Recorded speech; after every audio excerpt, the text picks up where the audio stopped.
Well, Mr. Shorten told the Australian that he was going to get 900,000 votes in the next election in about 12 months' time.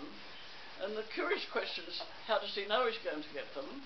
Well, number one, he knows because GetUp has always been voting for Greens or Labor Party, but mostly for Greens, because most of their ideals are more consistent with the Greens than they are actually with the Labor Party. And those beliefs of GetUp are usually directed to questions that can come from any one of a series of 75 questions that they quote themselves on the internet.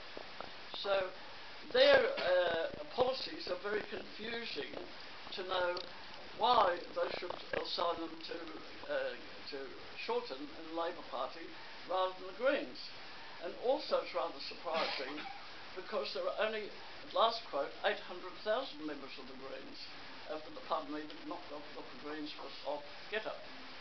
Now, one of the puzzles about GetUp is that it also, main purpose is to destroy our parliaments. It is based in theory more in lines with communism than it is with the views of most of the Greens, which are fairly more what you'd call anarchistic in relation to parliamentary government than the Labor Party is, which obviously supports parliamentary government because it's supported for so many years. But it confuses the public because they've never heard of these organisations or this organisation before. And although it leaves very open as to which Labor or Greens would support, in fact, what happens is that it puts out those little how to vote cards at every election, where they manage to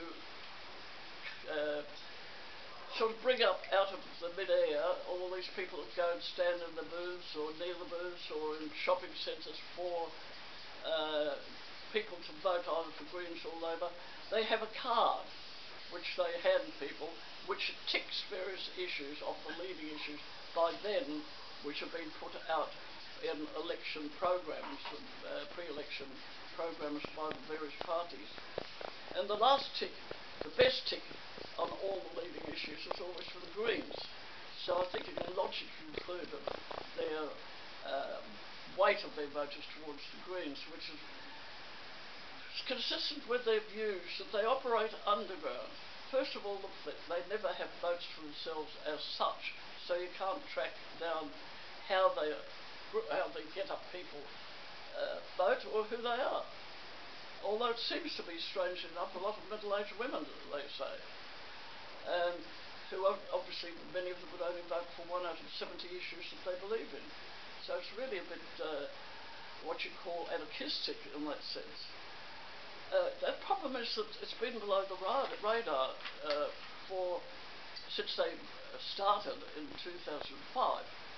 And they started in 2005 with, let me see, with a group of people whose connotations were obviously communist.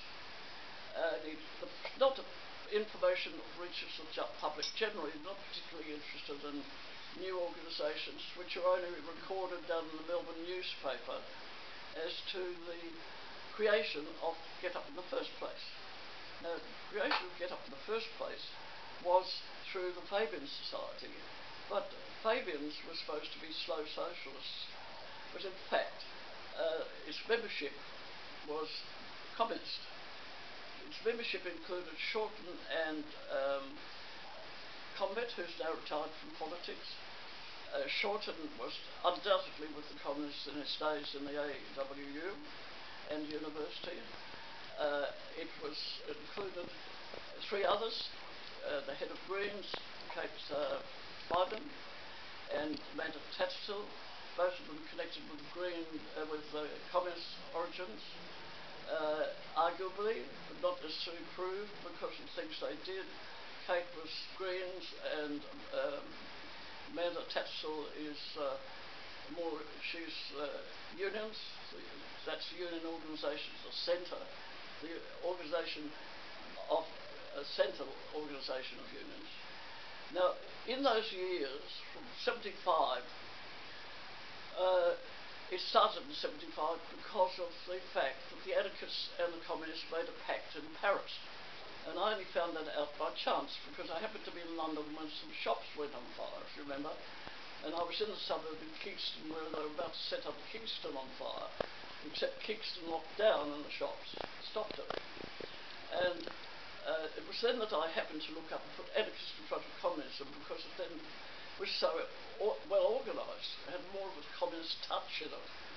It was organised because next day I think they had fires right across London, and then a day or two later in Bath and the country and so on. Too well organised for anarchists. So it was under this growth of combined organised force that moved into Australia with Get Up. And it was Latitude that comes from anarchists, really. Very difficult for Australians to understand. They haven't been given a chance to understand because they've been very secretive. They would be surprised to understand, I think, be perfectly excused in not standing when you had leaders of the Labor Party belonging to the organisation. And when they sent over for the first election, believe me or not, from America, the woman who studied organised the model of the attack on Australia, known as Get Up, by Move On. They had the experimental during the Clinton election. That happened to have been financed from David Rockefeller, who's a communist, through the Trilateral Commission from John Hewson, who was a party to the start in 1905 from it here, and also from this demon of demons, George Soros, who already has been thrown out from several countries, and I'm asking now why they haven't thrown him out from this country, because he's still financing Get Up. He's still financing his open society functions, who have created a body in a recent election to interfere with elections with a different name. Also, they sent this woman to run out the first Trilateral Commission election. That first election, she ran an American political organiser of campaigns, a dreadful name, something Schickenbrooker, an American ran Get Up in that first election. And I thought that was extremely wrong. Soros's money started the first election, $1.5 million. Further finance, like $3 million, went through CMFU, who came a circuit. The people who woke up to it were the newspapers. They woke up to it and banned them from advertisements after the 2010 election, when they put in 770 advertisements on television, some enormous figure, into television. The press at last banned them in the 2013 election, which allowed our poor, dear departed Prime Minister to get into power. All this has gone underground. When I start to complain to people, I have to start from ground level. Nobody I meet in the very enlightened, very intelligent middle class understands what I'm saying straight away. And this has been the cunning of it. First of all, the only thing that you're more likely to strike people understand is George Soros. Now, George Soros, we are the 14th country who's been his victim, and we still are his victim through his open society organisations, in universities, scholarships, you name it. But they also interfere in our elections. And unfortunately, we've been hampered in understanding this because we stopped calling communism communism for some reason around about the 1960s, and we called them left. And all my intelligent, extremely intelligent friends all still call it left.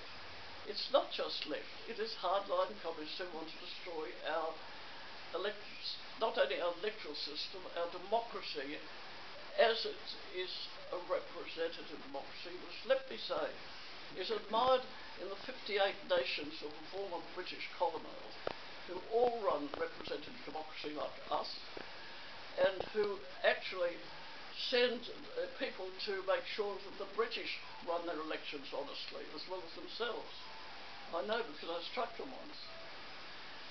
It's time for Australia to be on high alert.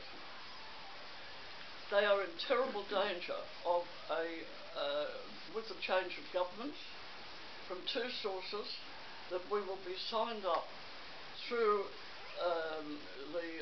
those who support policies of disengagement with Britain and who may through stupidity, ignorance or evil be supporting the United Nations, who are now running their 30+1 campaign, having failed in Agenda 21, and now running that to destroy Australia's independence, led by the banks, the three banks, who are all originate after the Battle of Culloden, and I name BT, Merrill, which trained our present Premier, and I name also the one that trained our present Prime Minister, that's Goldman Sachs. They all originated with Sachs in Scotland, all anti-British. It is vital that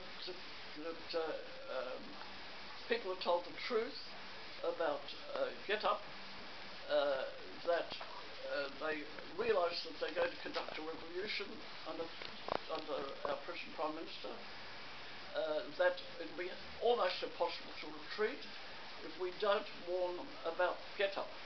Warn them, warn them, warn them.